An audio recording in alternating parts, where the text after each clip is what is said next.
Pastor Xola Skosana. I'm the pastor of Way of Life Church, and my responsibility here is to read the document. So I'm going to ask that you be kind and pay attention. And depending on my eyes that are failing me,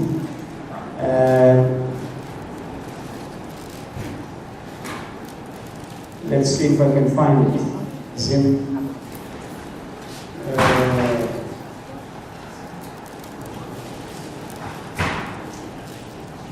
Okay, there you go.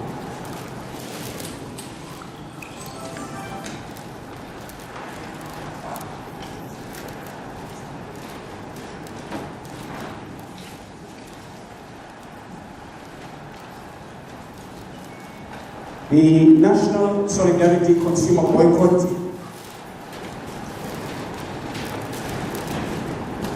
the mother of all campaigns, bringing white business to its knees.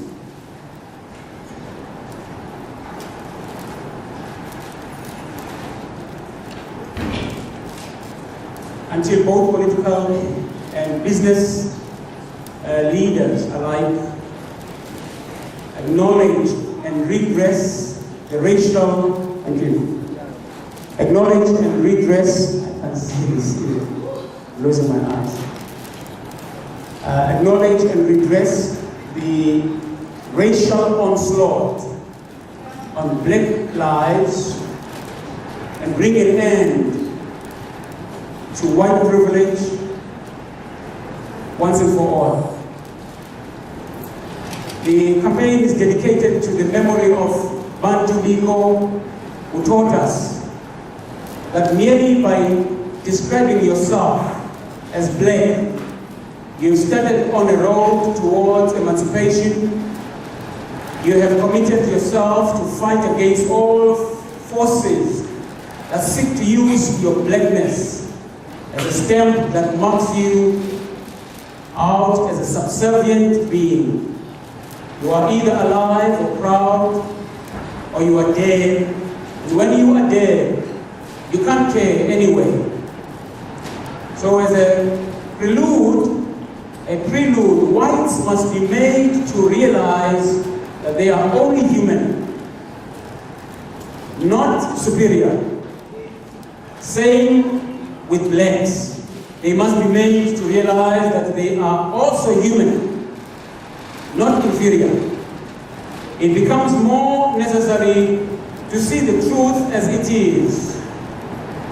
If you realize that the only vehicle for change are these people who have lost their personality, in time we shall be in position to bestow on South Africa the greatest possible gift, a more human face. End quote. The purpose statement goes as follows. The National Solidarity Consumer Boycott is a non-partisan, multi-pronged and multi-stakeholder consumer boycott in solidarity with, but not limited to, the following black struggles: the Marikana miners' demand of 12,500 rands campaign, the farm workers' living wage demand, and outsourcing campaign, fees must fall, free quality education campaign, Friends of APLA campaign, anti-racism action campaign, including a myriad of other black struggles, not the least the unresolved agent land question. The campaign is an effort to let black people speak with one voice against white power and the persistent preservation of white privilege, 21 years after the dawn of the so-called South African democracy. The campaign seeks to connect the live wires of dissatisfaction expressed in different sectors of South African society by black people, reminding us that the black struggle is not issue-based, but a quest for total liberation from white domination. Black people can no longer be at the mercy of white people's generosity for their survival. It is time that black people, as a revolutionary duty, withheld their money, no matter how little dent it may seem to cause on the entire white economic structure. Soon the proverbial wall will crack. The aims and the objectives of the campaign go as follows. The campaign aims at persuading black people across the length and breadth of this country to leverage their mass-based buying power as a revolutionary weapon and force their demands and grievances mentioned above to be attended to urgently and amicably. The campaign is directed at all white-owned businesses, including those fronting with black names and black managers. Whether such a business is located in the city, township, or rural, or all white-owned businesses will not be exempted, including those that are known for their charity. There are black-owned businesses which employ white people and give the impression that they are white-owned. Such businesses will not be exempted in this consumer boycott unless they change their employment policy, which is unfavorable towards black people. The boycott seeks to force rent circulation in favor of black businesses and black people in general, in the same way that white people have been doing from the time their forebears set foot on this land. The non-partisan nature of the campaign envisions as a spin-off, a diffusion of the growing tension and potential violence among black political parties fueled by threats of civil war, including the recent civil war rhetoric by both the president of the EFF and the chairperson of the ANC Youth League. The campaign opens a non-partisan space for these warring factions in black society to work together as a disenfranchised people who have a shared lived experience of the accumulative burden of being black and an experience, in Frank Wilderson's words, referred to as general dishonor, vulnerability to violence and alienation to self, or simply put, black pain. The campaign also envisions that a sustained consumer boycott will give black people an opportunity to learn again to depend on each other, to look after their most vulnerable, that is their children, the elderly and the ailing, the disabled and women, sharing meals and other amenities, in this way restoring the Central African value system. I am because we are.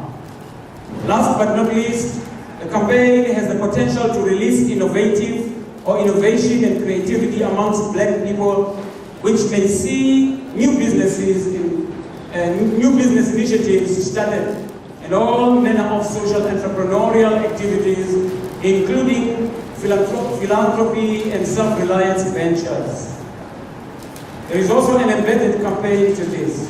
The campaign will encourage particularly black youth of all political persuasions and political backgrounds to stand in the marketplaces and economic hubs of South Africa, using the power of ideas to persuade black people from buying goods and services from white businesses, to issue flyers and pamphlets detailing a list of black-owned businesses and service providers as alternatives, to further monitor the treatment and services black people receive from black businesses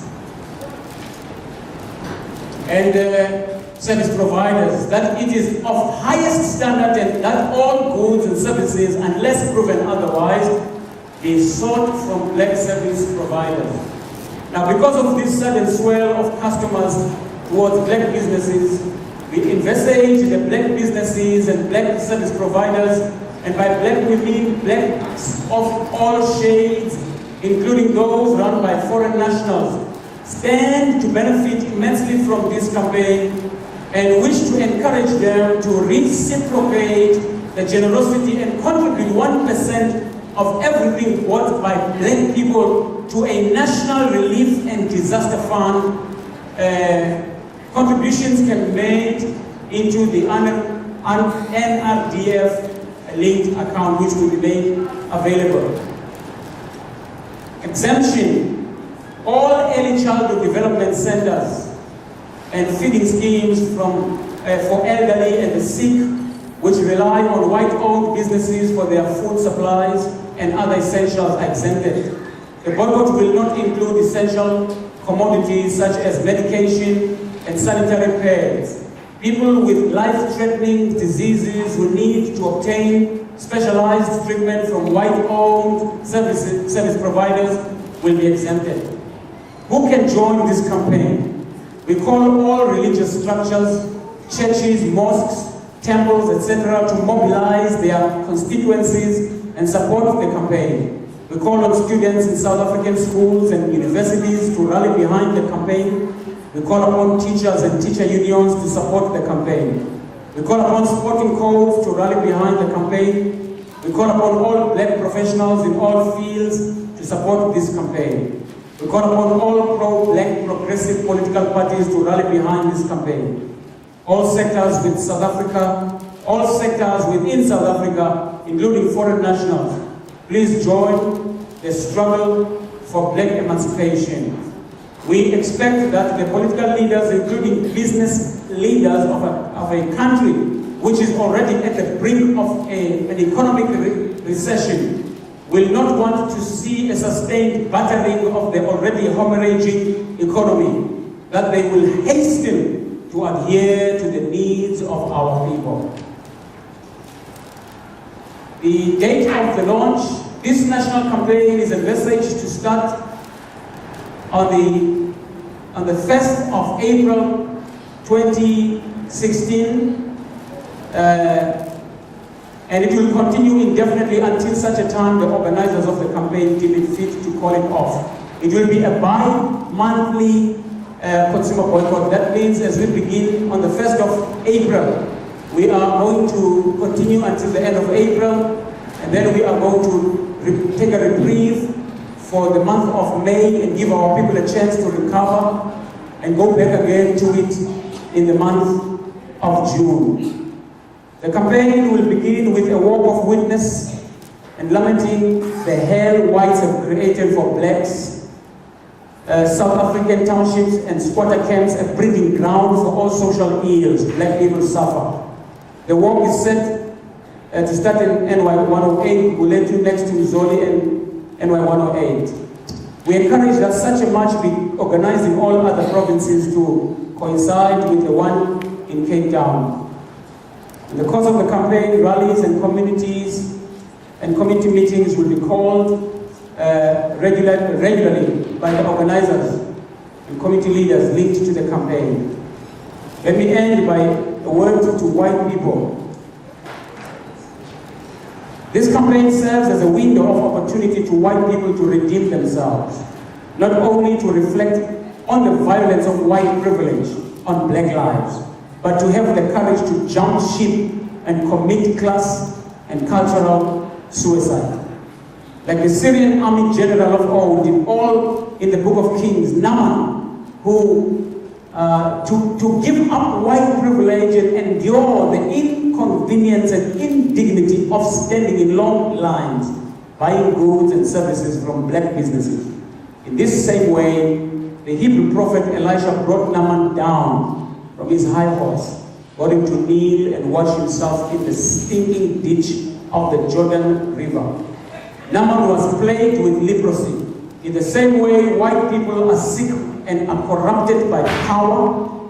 It has turned them into manipulative, corrupt, individualistic, insensitive beings with no conscience of morality.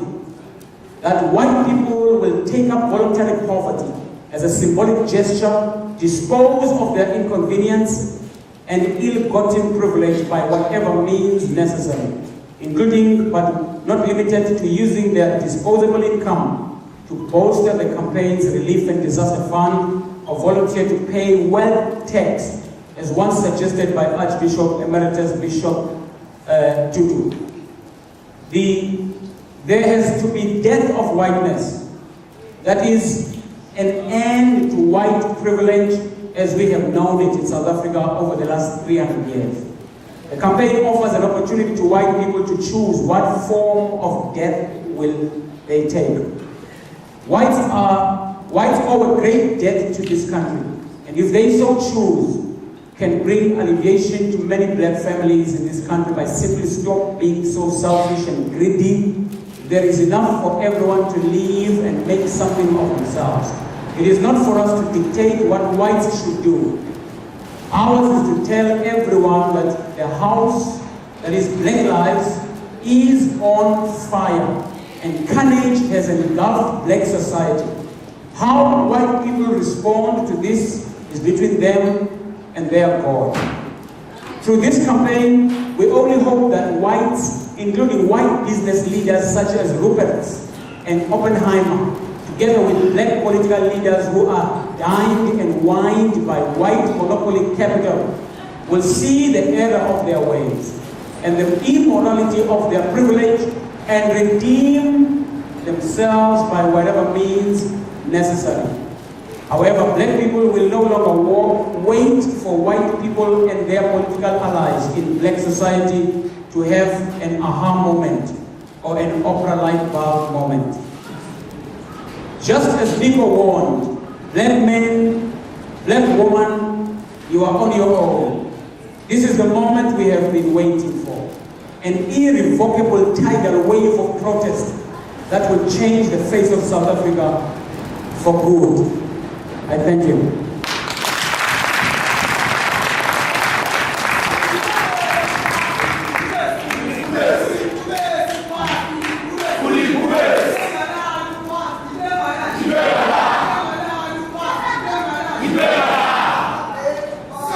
Mandinikeza